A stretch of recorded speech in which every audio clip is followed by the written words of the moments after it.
Yeah, unfortunately, I'd asked for another extension, Your Honor, and I apologize for the way I will Okay.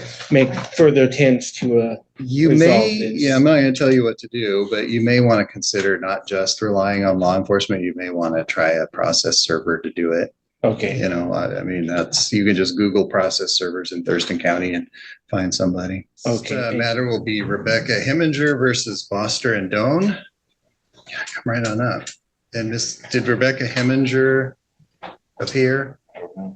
Yes, one more call for Rebecca Heminger. This is kind of interesting. You folks are here and it doesn't show that you were served with notice, and then the petitioner's not here, even though they started this. All right. So with the petitioner not here, the petition is dismissed, and there was no order granted in this case previously. So we do hope that the courts might be able to help us with one matter, though. The address that she had put on that, we have no certificate of occupancy on the place. It's not legal for us to rent or have anybody live there, and we weren't trying to have them live there. Now, I don't know what she put on that restraining order as to what her reasonings were, but we can't have her staying there. And I know you're not an eviction judge. right. And that's exactly the answer I'm going to give you is but how do you evict somebody you've never rented to? What's that? How do you, so I just don't know how to tell her. I just don't know what to do. We are really a poor lot. We don't have enough to go out and get attorneys and stuff. And this is the kind of thing she said she was going to do to fight us so she didn't have to leave this place. The one place there's two places I can direct you to potentially get help or answer to this. One would be the Thurston County Bar Association. Okay. The Thurston County Bar Association might be able to make a referral for you to somebody who might be able to do, what you're asking at low cost, based on your circumstances, somebody who takes cases like that. Okay. And the other resource I'd point you to is the Thurston County Volunteer Services. They typically are not on the eviction side. They're typically on the side of people who are being evicted, but I don't know that that's all they do. So you may inquire there, and if they don't have any for you directly, they may be able to point you in the right direction. Thanks for the time. Yeah. So there's nothing really here. I'm just really signing this order that says there's no order. There wasn't an order to begin with. So from your point of view, nothing changes. But we'll have the clerk make a copy of this for you anyway, just so you have it. Thank you. All right, next will be Seidelman versus Simmons. And I see Mr. Seidelman, you're here on the call. I'm making one more call for Matthew Simmons. All right. And looking at the court file here, it appears to me that the respondent has not been served with notice of the hearing. That's correct. So, Mr. Seidelman, the options for you then would be to continue this another time to see if you could get Mr. Simmons served, or you can dismiss the petition. It's entirely up to you. I would like to do a continuance, and I've gone through Olympia Police Department to try to attempt service, and then there's other ways of doing it, just doing a process server, correct?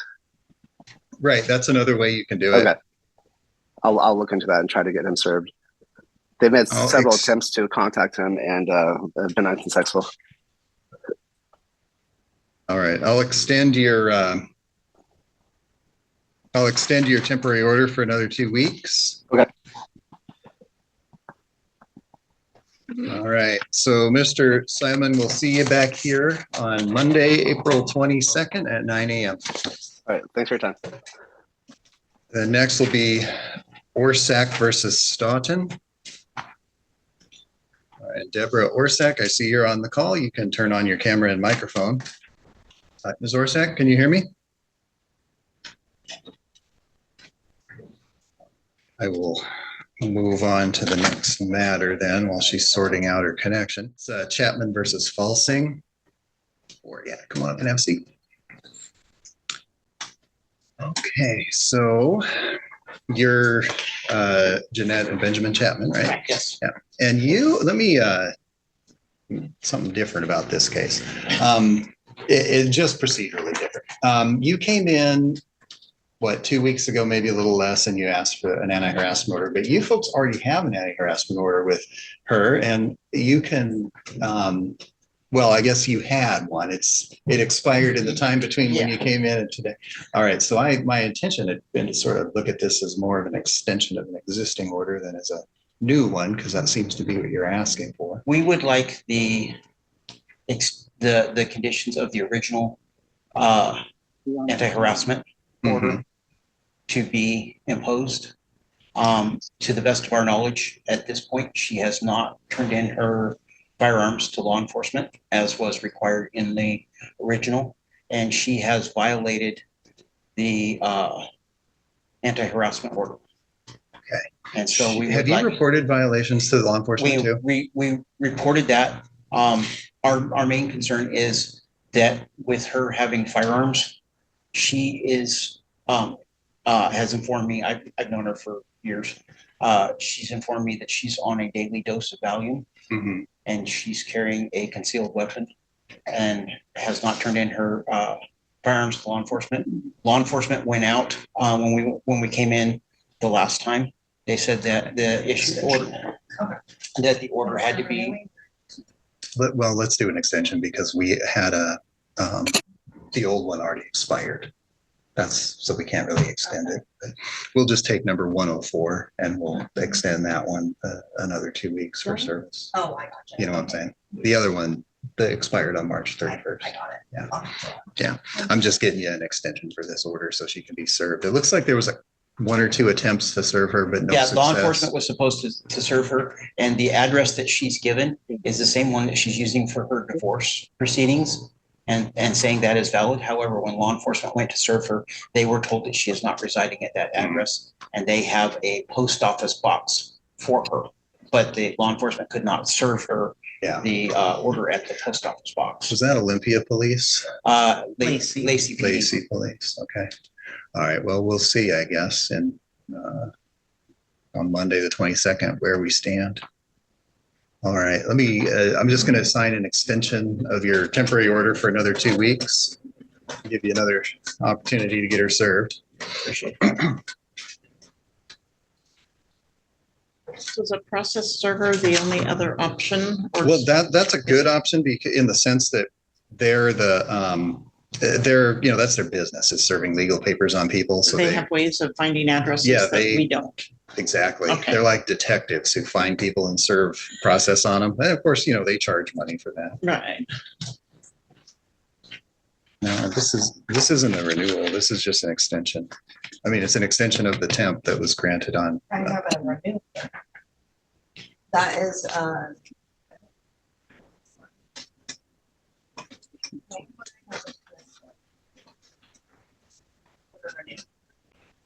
Mhm.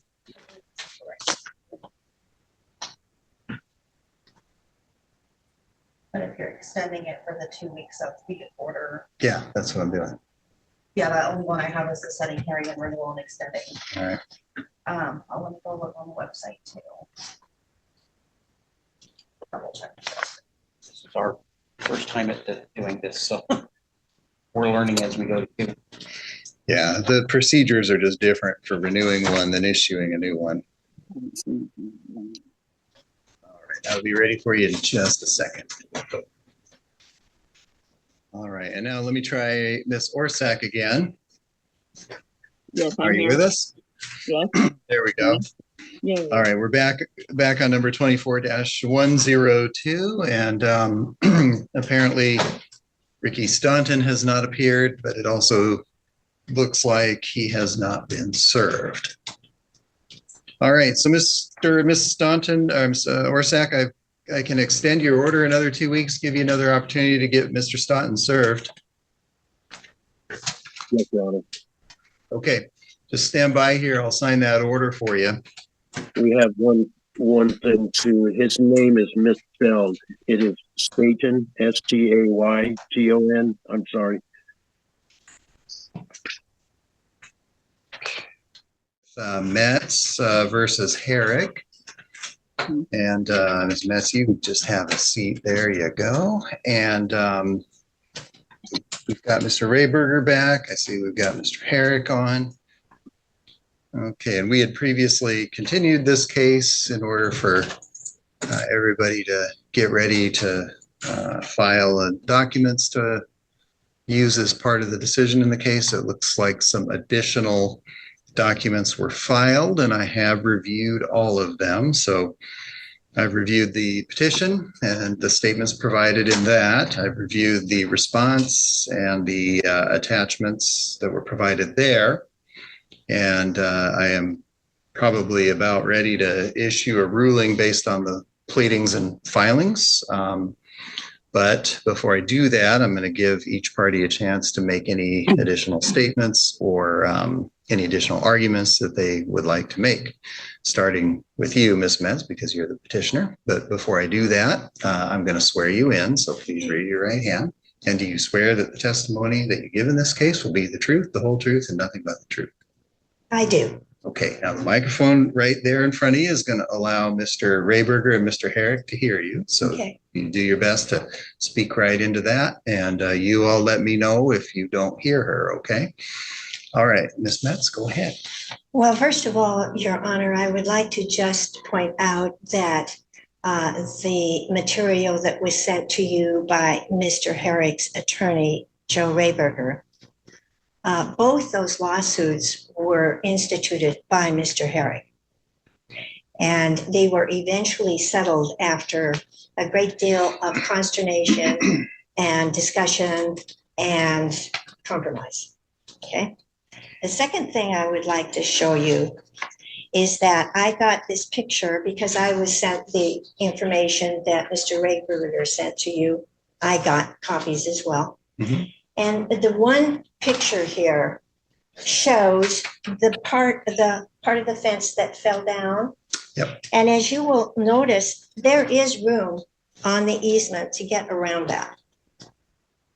And Mr. Herrick's contention was that everything that he was doing was because I had blocked, the report from the patrolman that came down that I called for after I had experienced a very frightening episode where Mr. Herrick, may I approach you, sir? Sure. You will see that he has turned his front loader and is directly onto my property, and I am 10 feet away from him. And he is telling me that the next time that my fence comes down. Have a seat when you're, okay. Yeah, that way everybody can hear. Okay. All right. Pick it up. Well, quite frankly, Your Honor, I don't think I would have been capable of picking it up in the first place. And in the second place, if he was so concerned about it, why was he picking it up and throwing it into my front yard? And let me tell you, when you've got a front end loader coming at you, it is terrifying. And that is why I asked for the protection order. Because obviously, Mr. Herrick doesn't care about what the reactions of his actions towards me are. And my husband and I have dealt with him for 20 odd years. And he moved in, we've been there 5 years maybe when he moved in. So we moved in, and practically the very first thing that he started complaining about to us was the speed bump that was in front of our home. We didn't put the speed bump in there, Your Honor. It was there when we moved in, and we didn't mind. But he minded, and he, that was one of the issues that was in, I think, the first time he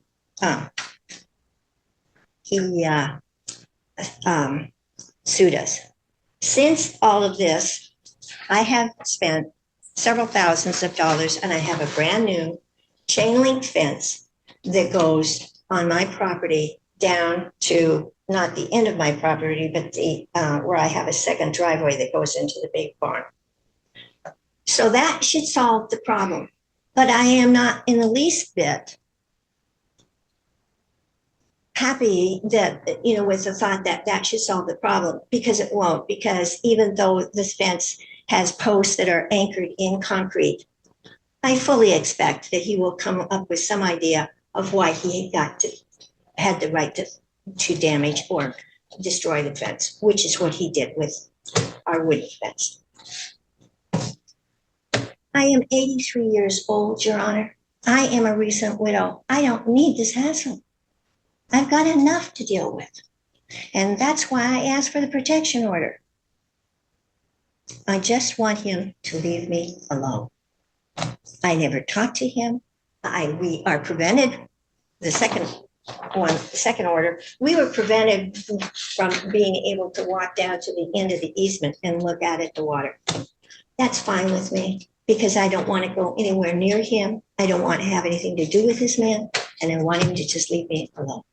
And I don't know how else to get it than with the protection. All right. Anything else, Ms. Metz? No, I think that's about covers it. Would you mark that as a defense exhibit? Okay. Mr. Rayberger, you want to present the case on behalf of Mr. Herrick? Yeah, thank you, Your Honor. Joe Rayberger for Tom Herrick, and Tom Herrick's also here on Zoom, as you made reference. I just want to call the court's attention to some of the documents we submitted. I know you've had a chance to review them. We did, initially, we submitted the incident report from the Sheriff's Department, which confirmed,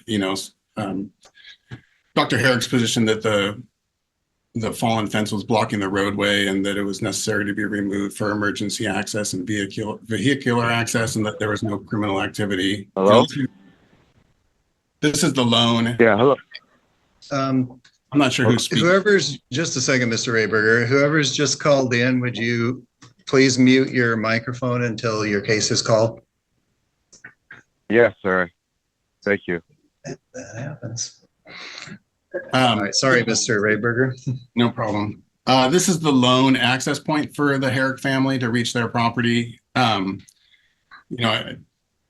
can attest to this, but he hasn't, he's never been on the Metz's property other than the easement that transverses it. He doesn't approach Mrs. Metz or talked with her. She's the one that came out and confronted him when he was out clearing the easement.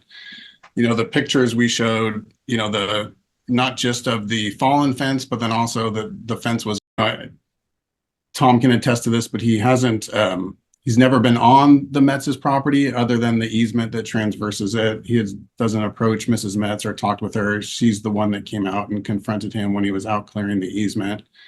The pictures we showed, not just of the fallen fence, but then also the fence was in disrepair. There's pictures we showed, I think we noted in Exhibit 4 from 2013, there were other portions of a fallen fence. Dr. Herrick didn't damage or remove the fence. He just removed it out of the easement and placed it on the property. I think Your Honor might get a picture of this case. I mean, it's aged, but there is a long history, which we don't dispute, between the parties. There has been in the past lawsuits between the parties. Those have resulted in anti-harassment orders being entered against the Metzes and in favor of the Herrick family. Those were by, retired Judge Hicks, and then extended by Judge Pomeroy, and then Judge McPhee. Petitioners, Metzes have sought protection orders against the Herricks in the past, which have been denied. With respect to the allegations in the petition itself about, some of the prior history, for example, the fence that had to be repainted, we submitted some photographs of those. While they claimed it was in relation to a re-election campaign, it also coincided with some terms of a settlement agreement the parties had reached, which had 4 more years left on it. And the fence was then painted bright orange with bright lettering, 4 more years, which, only the Herricks drive by that easement. We haven't submitted, we could have submitted further documents from those cases, but you'll see in, for example, the injunction order that was issued by Judge McPhee back in 2012 talked about requiring the Metzes to remove further obstructions from the easements, not place further obstructions within the easements. We just don't see anything here that would indicate any sort of basis for an anti-harassment order against the Herricks. or Tom Herrick. And as the history shows here, all the prior cases have resulted in anti-harassment orders against the Metzes. And there's been sort of a continual theme along those lines.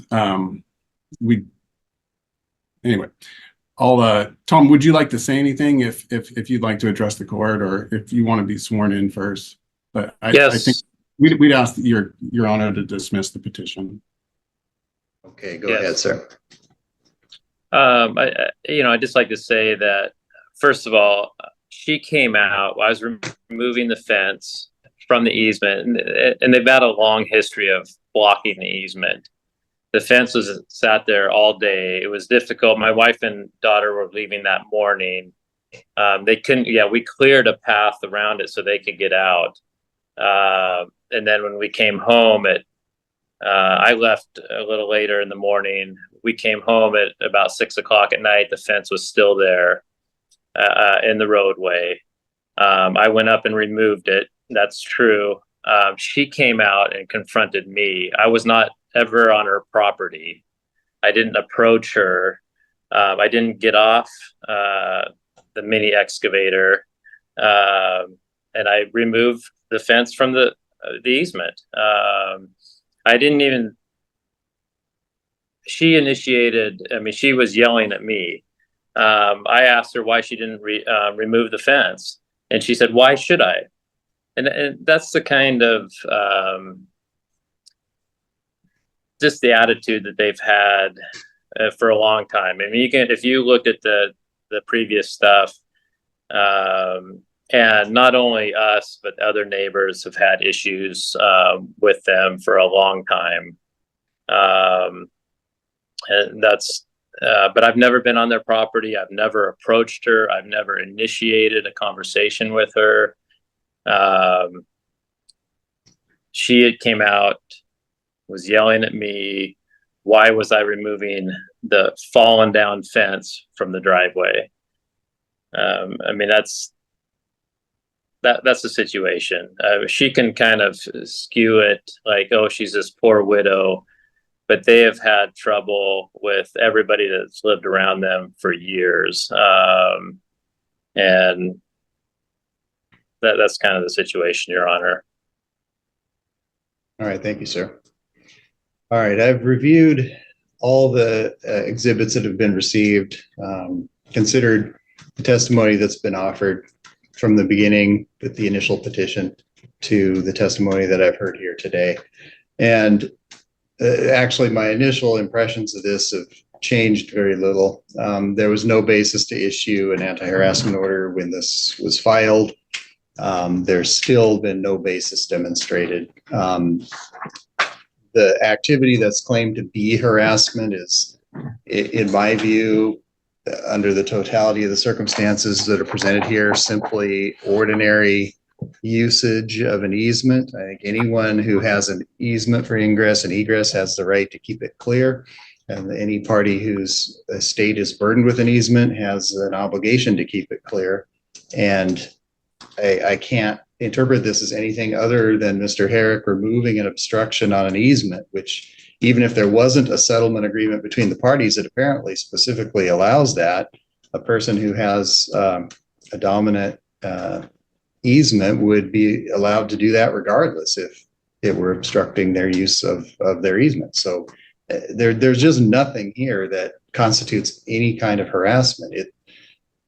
Easements are often a source of friction between people, and I see many, many cases where people come to court where their dispute is over an easement. This one is a little different in the sense that the parties have been to court before and had their rights settled, but nothing about it constitutes harassment. That's an entirely different thing. Pattern and course of conduct directed at a specific person. And that's not what this is. So I'm going to find that harassment has not been proved by a preponderance of the evidence. And I will dismiss the petition.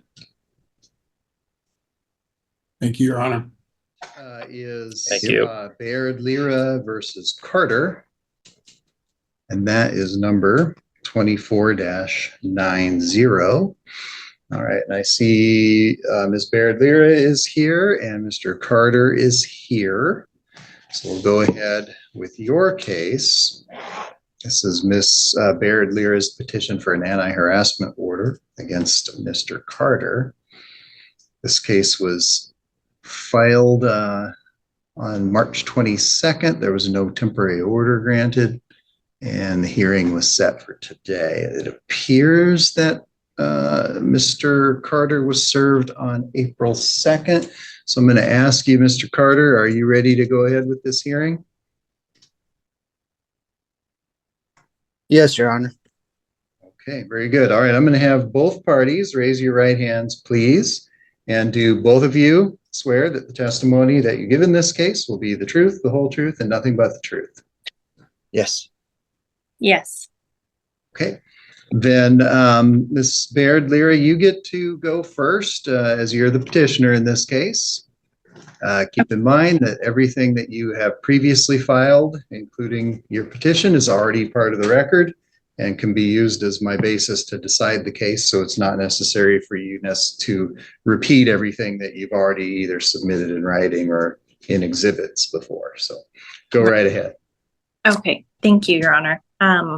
So we have had the 3 incidents with Mr. Carter now, the last one being the most severe. So when he came to our door complaining of our dog and threatened our dog and our children, after that incident, I called the police and they instructed me to come to the court and file a protection order.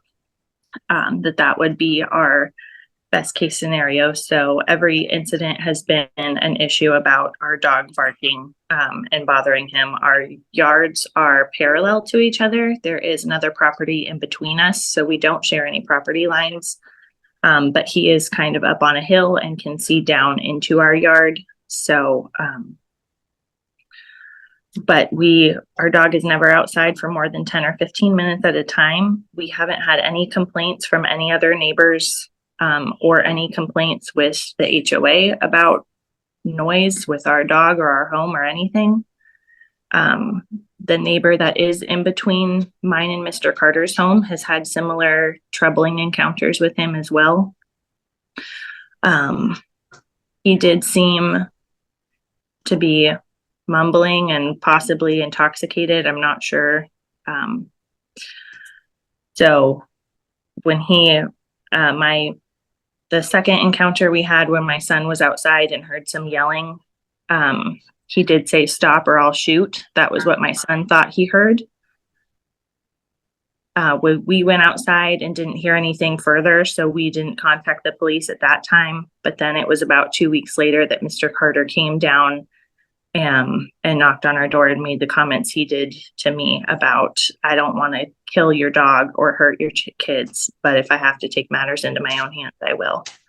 So that's why we're asking for the order to be granted, that he not harm us and not contact us any further. Let me ask you, how long have you been neighbors with Mr. Carter? We purchased our home in November of 2022. So we've only lived here for about 1.5 years.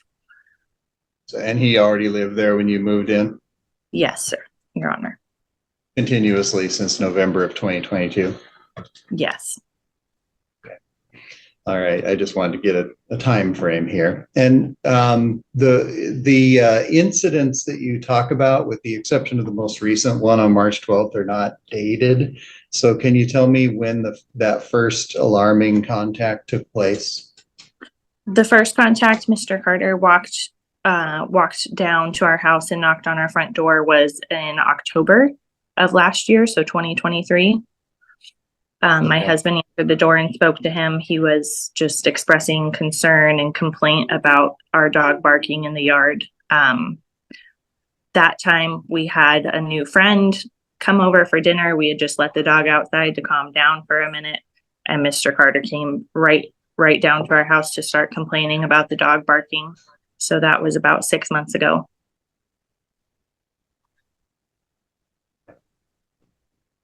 All right. Is there anything else you need me to know before I hear from Mr. Carter? No, I don't think so.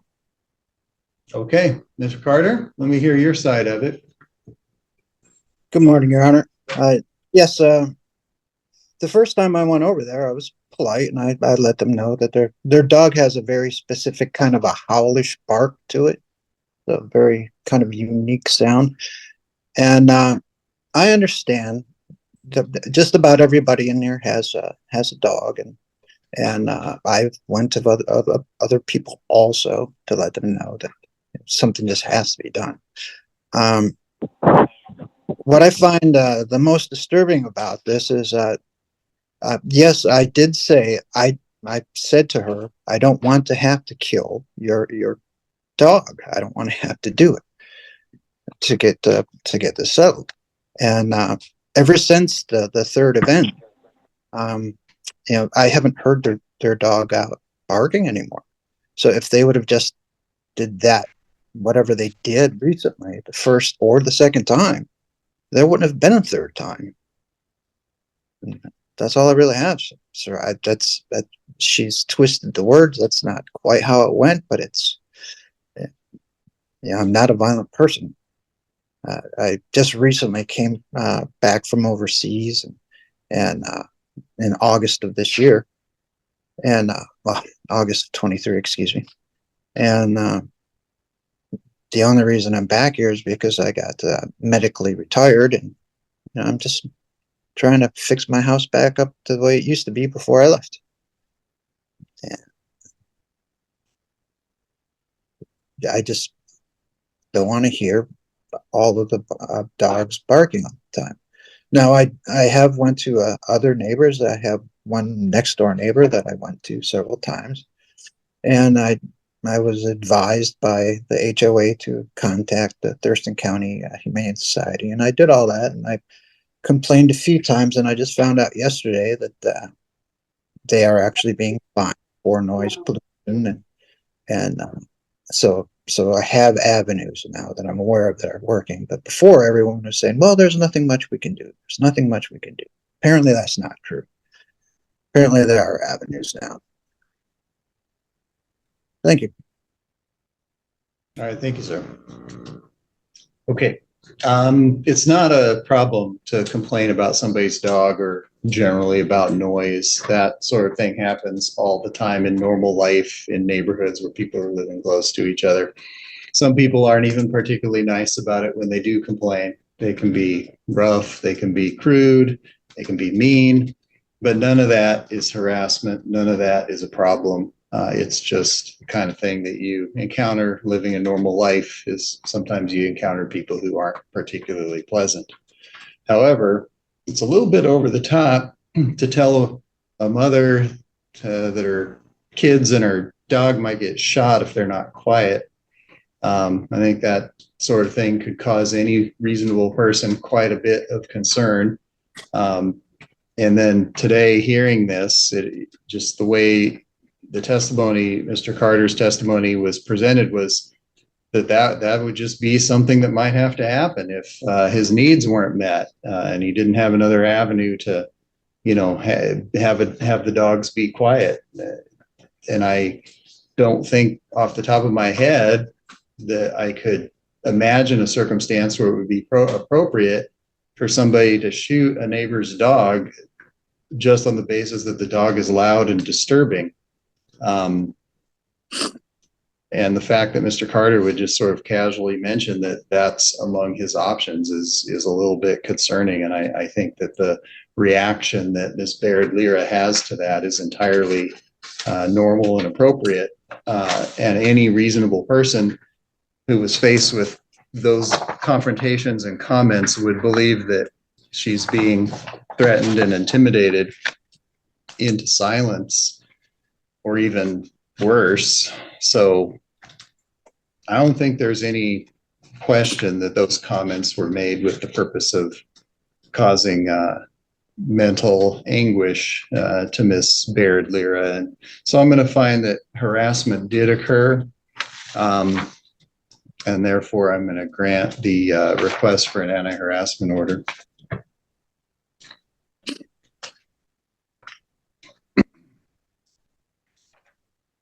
Thank you, Your Honor. Three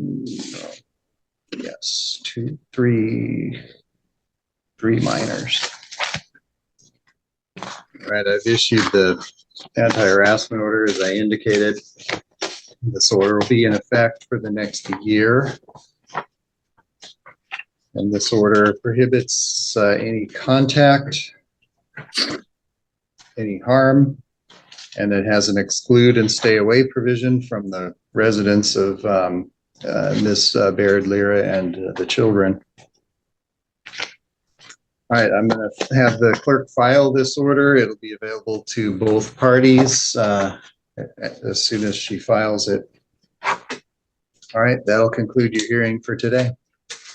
Thank you. Right, we had a late comer, is that right? So the person who's rung in with the telephone number that ends in 660, were you here for a hearing today?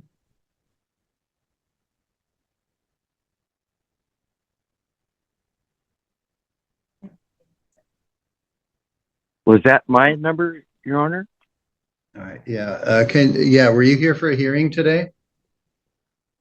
Well, my name is James Van Sickle. My last number's in with 9660. Okay, yeah, that's the phone number you're calling in on? Yeah, that's me. Okay. Yeah, I'm here. Okay, when I called your case, when the calendar started, there was no response. So I extended the anti-harassment order for another 2 weeks. Yeah. To April 22nd at 9 a.m. That would be my next phone. Oh, which one? Oh, no, I'm sorry. Hold on, Mr. Van Sickle. I was looking at the wrong case. Okay, great. Number 24-9. Okay. Yeah, since you were previously served with notice and we're not here when the calendar time was called, the order was issued against you by default. Okay, say what happens now? You're subject to the conditions of the order that was served on you by the petitioners. Okay, and then how long? For how long? That order is in next year unless it's changed by the court. Oh, well, that'd be okay. I mean, because it happens every year. I mean, you know, and I'm just gonna leave it up to my brother to do it from now on. That part of the property, weed whack it, and let him, Ron, do what he's got to do. I'm like the younger brother, and I live on his property, and I do most of the weed whacking.